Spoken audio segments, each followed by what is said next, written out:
being wayward, we see that the society itself, to a large extent, may or may have not put in place the proper structures to enable the young people, follow the right path. And so sometimes we are left in between, or we are torn in between who to blame, the young people or the government or the parent or other social institutions. Now, one thing is peculiar with what you have done. You recently released a song. Remind me the title again, Go please. to the hospital. Go to the hospital. It's a Now, very sad that one. brings a consciousness to mind that most of the hospitals, or for instance, public hospitals we have in our society today, go there and see. They are, in many cases, not in the best shape. Of course, there are hospitals that are in good shape, public hospitals, excuse me, public hospitals that are in good shape. But tell us very briefly the central message in this song, Go to the Hospital. Of course, I've listened to it and I could tell the message, but let's hear from the horse's mouth. Thanks very much. Thank you once again. Go to the hospital. The central message there is deep reflection. Deep reflection. It's a song that pricks the mind easily. A song that pricks the human conscience.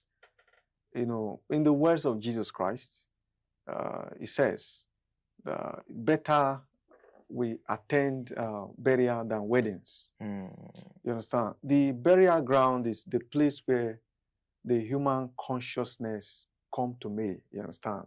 You find it easy to connect with your original.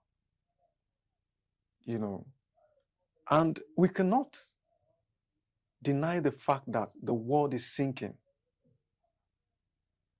Okay, so when I say the world is sinking, I mean that the world is sinking in deception.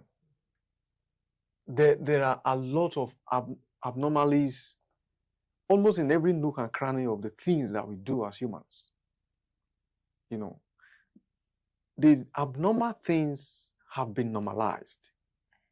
That's why you see that even the law enforcers seem to be encouraging what they are supposed to be discouraging. You understand? So this is disastrous to me. It's doomed to me. Excuse me. So we can't not all be talking about the trend that the westernization, the digitization whatsoever has brought so far. We're talking about music.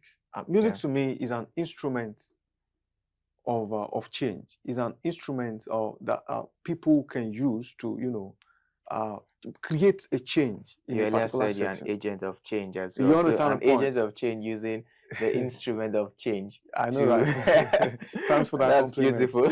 Thanks for that compliment. So, music, like a lot of musicians today, should understand that it's not just about enriching themselves. Yeah. We know, as they say, that is what the world wants. But musicians should understand that as change agents, they made the world to want what they are wanting now. Okay, you see, when you look at the music industry, for instance, is made up more of the young people. And from what you're saying, it looks like you have taken it upon yourself to influence change by your art, by what you create. And I would say probably you're trying to admonish fellow creatives to also take that part. Yes. Now, what do you think differentiates the kind of music you make and the themes that you explore from the usual kind of music that a majority of other artists create out there? Well, I would start by saying that this idea, this initiative is not unprecedented. I'm not a greenhorn in the game. I am rather taking after legends, existing legends, somebody like Tuba